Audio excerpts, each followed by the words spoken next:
Microsoft Excel के अंदर purchase table बनाने के लिए सीखेंगे।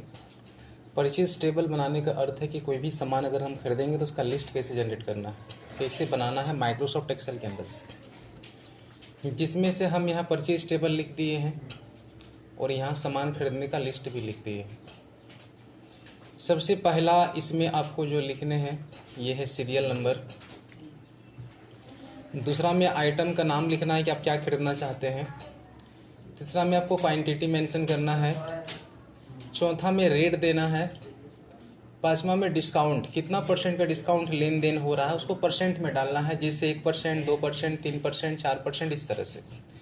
फिर यहाँ पे हम कैलकुलेशन करेंगे, क्योंकि माइक्रोसॉफ्ट एक्सेल के अंदर हम कैलकुलेशन भी कर सकते हैं।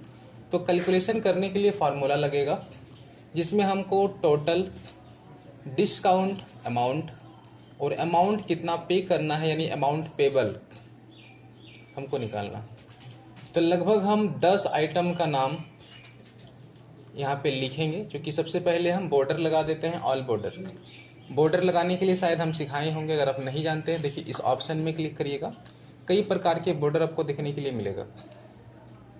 तो बॉर्डर में आपको जो लगाने हैं वो है ऑल बॉर्डर्स, तो ऑल बॉर्डर लगा दीजिएगा। ऑल बॉर्डर लगाने के बाद जस्ट पहले ही आप यहाँ से सेंटर वगैरह कर दीजिएगा ताकि वो सेंटर पे लिखा है। बाकी आप फॉन्ट साइज अगर इंक्रीज करना चाहते हैं तो भी कर सकते हैं। फिलहाल हम 12 जो है फॉन्ट साइज लिए हैं। चलिए स्टार्ट करते हैं। तो सीरियल नंबर आपको पहले से पता होगा किसको बोलते हैं। आपको सीरियल नंबर लिखने के लिए एक तरीका भी हमने बता दिया था, उसका प्रयोग अगर करते हैं तो भी ठीक है।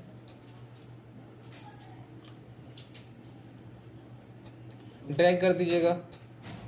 आइटम नेम जैसे हमको खरीदना है CPU, कितना पीस, 5 पीस, किस रेट से, तो 5500 के रेट से। कितना परसेंट डिस्काउंट, तो 10% डिस्काउंट। इधर जो है आपको मैनुअली सारा चीज़ लिखना ही पड़ेगा, ठीक है। इधर वाला में हम फार्मूला लगा के कैलकुलेशन करेंगे, ठीक है। इधर एक एक करके लिखेंगे। जैसे हम लिखते हैं अभी मॉनिटर हम लिख देते हैं 10 पीस 3500 के रेट से 5% डिस्काउंट। फिर हम लिख देते हैं कीबोर्ड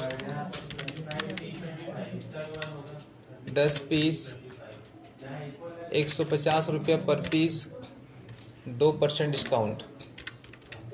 हम लिख देते हैं माउस 10 पीस 80 रुपये पर पीस, 10% डिस्काउंट।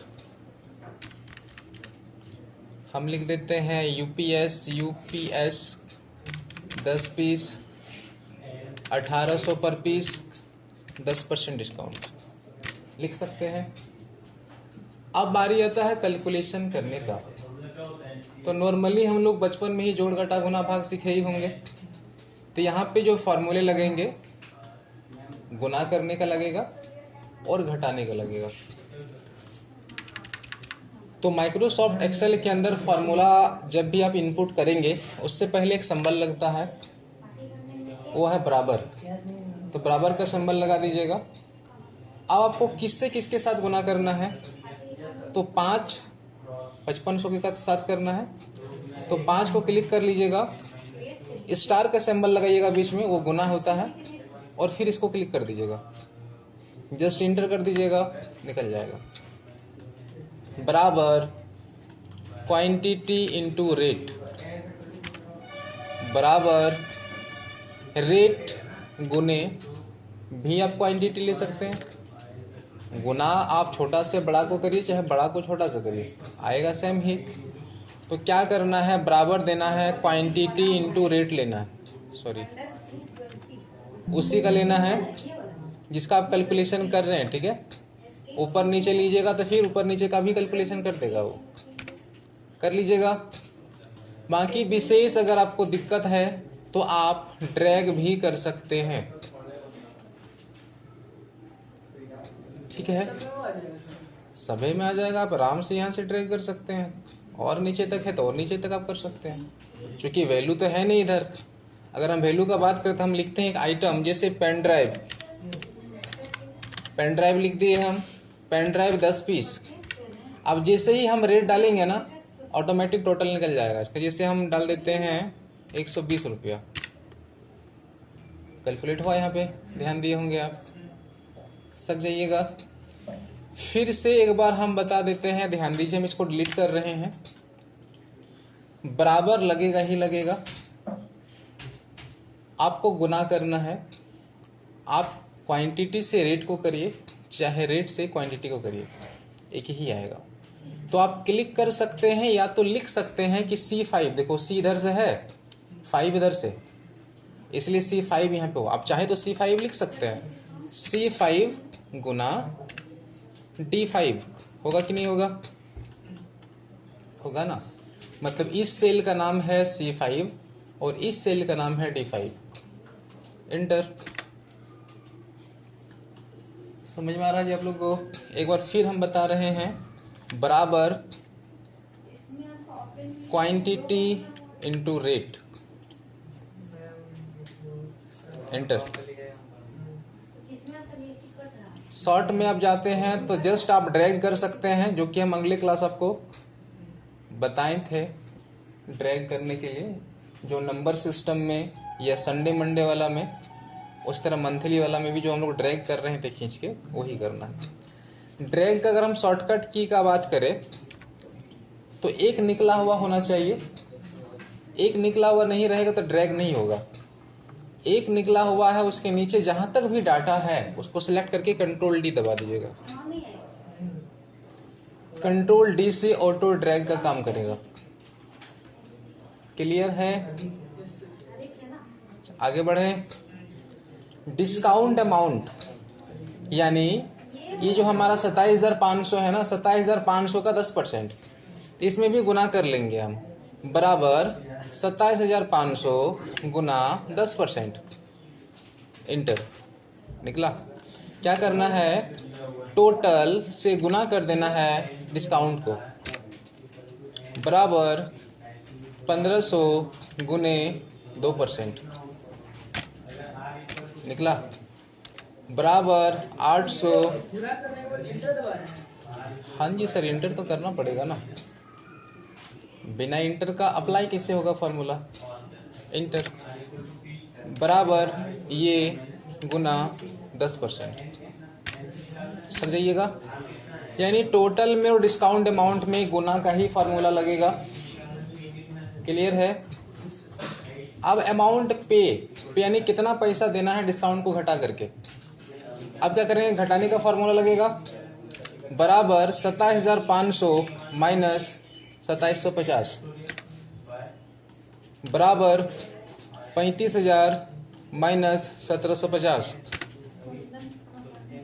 बराबर 1500 माइनस 30। आप फार्मूला बार में फार्मूला को देख भी पाएंगे कि कौन सा फार्मूला आप लगाए थे। ये माइनस का लगा है, ये स्टार में गुना का लगा है, इसमें भी गुना का फार्मूला लगा है। बना लीजिएगा। बाकी ड्रैग कर सकते हैं आप, लाखों करोड़ों अगर आप लिखे हैं तो आप ड्रैग करके इजी निकाल सकते हैं, क्योंकि कैलकुलेशन भी कैलकुलेटर का काम यही करता है। आपको अलग से कैलकुलेटर यूज करने की आवश्यकता नहीं है। आप बोलेंगे सर हमको पैसा कितना देना, हमको यहाँ से यहाँ तक पूरा जोड़ना चाहते हैं कि टोटल ऑफ सम कितना होगा, तो सम यानी जोड़ना, SUM ब्रैकेट ऑन। सम का फॉर्मूला जो है वो जोड़ का लगता है, तो बराबर आपको लगेगा ही लगेगा। SUM सम लिखिएगा, सिलेक्ट कर लीजिएगा जहाँ से जहाँ तक जोड़ना है। या तो आप लिख सकते हैं कि H5 से हमको जोड़ना है H9 तक, ब्रैकेट बंद करके एंटर कर दीजिएगा। या तो हम लोग कैलकुलेटर में जिस तरह से जोड़ते हैं आपको याद होगा, बराबर का सिंबल लगाइएगा, क्लिक करिएगा, प्लस दीजिएगा, फिर इसको क्लिक करके प्लस दीजिएगा, फिर इसको क्लिक करके प्लस दीजिएगा, फिर इसको क्लिक करके प्लस, फिर इसको क्लिक करके और प्लस नहीं देना, ठीक है। लास्ट में जस्ट इंटर मार देना। कौन सा आसान है, प्लस प्लस वाला कि सम वाला? सम वाला है। तो दोनों फार्मूला जोड़ का ही है, कर लीजिएगा, विशेष कोई हार्ड तो नहीं है। फिर से रिपीट कर दें। एक बार हम रिपीट कर रहे हैं, ध्यान दीजिएगा। परचेज टेबल यानी सामान खरीदना है। अब अगर बेचना भी है तो लगभग इस तरह से बन सकता है, या बेचे हैं और खरीदे हैं उसका रिकॉर्ड भी रख सकते हैं आप इसी तरह से। तो हमने जो जो चीज़ें इंपॉर्टेंट है उसको हमने हेडिंग बनाया है, जैसे serial number, item name, quantity, rate, discount, total, discount amount और अमाउंट पे। इसके अलावा और कोई चीज़ का अगर आपको ज़रूरत है तो आप हेडिंग में दे सकते हैं, जैसे जीएसटी हो गया, अदर कोई टैक्सेस हो गया, अदर कोई चार्जेस हो गया, तो वो भी आप हेडिंग पे बना सकते हैं। और उसी हिसाब से उसका डिटेल्स आपको फिलअप करना, चूँकि हमने सीरियल नंबर लिखा था तो हम यहाँ पे सीरियल नंबर दे दिए। बाकी हम आइटम का नाम लिखे थे तो हमने आइटम का नाम दे दिया, यहाँ पे हमने क्वांटिटी दे दिया, हमने रेट दे दिया, हमने डिस्काउंट परसेंटेज में डाल दिया कितना परसेंट डिस्काउंट का लेन देन हुआ है। फिर हमने एक फार्मूला लगाया जिससे हम टोटल निकाले। ठीक है, जैसे हम मोबाइल से कैलकुलेटर का यूज करते हैं, सेम हमको वही करना है कि 5500 गुने 5 या 5 गुने 5500 बराबर इतना। ठीक है, फिर हमने क्या किया कि टोटल से 10% का डिस्काउंट निकाल दिया यहाँ पे, और फिर हमने अमाउंट पे निकाल दिया, यानी टोटल से डिस्काउंट अमाउंट को घटा दिया हम, और अब और ऑल यहाँ पे जोड़ दिए हम कि कितना होगा। ठीक है, आपको अगर विशेष दिक्कत है कि सर फॉर्मूला क्या लगाए थे हमको याद नहीं आ रहा, देखिए फॉर्मूला बार में फॉर्मूला दिखाई देगा, जिसमें सेल रेंज भी दिखाई देगा कि कहाँ से कहाँ तक कैलकुलेट हुआ है। अगर हम टोटल का बात करें, टोटल में देखिए दिख रहा है कि C5 और D5 का यूज हुआ है इसमें। तो C5 कौन है, ये है ना, और D5 ये है, दिख रहा है ना सर, ये वाला रो एंड कॉलम जो अगली क्लास समझाए थे हम लोग। और इधर से भी आपका कैलकुलेट होगा, जिस भी बॉक्स में आप क्लिक करिएगा ना सर, देखिए उसका नाम यहाँ दिखाई देता है, इसका नाम है बॉक्स नेम। अगर हम बात करें कि ये कौन सा बॉक्स में है तो कहाँ निकाल रहे मैटर ये नहीं करता, अब किसके साथ कौन सा कैलकुलेशन हो रहा है मैटर ये करता। अगर बोले सर हमको यहाँ गुना करना तो यहाँ पे भी तो गुना हो जाएगा, ऐसे थोड़ी कि नहीं होगा। कहीं पे भी फॉर्मूला लगा सकते हैं, अब डिपेंड करता है कि किसका कैलकुलेशन कर रहे हैं। कंप्लीट हो गए, चलिए बनाइए फिर आगे।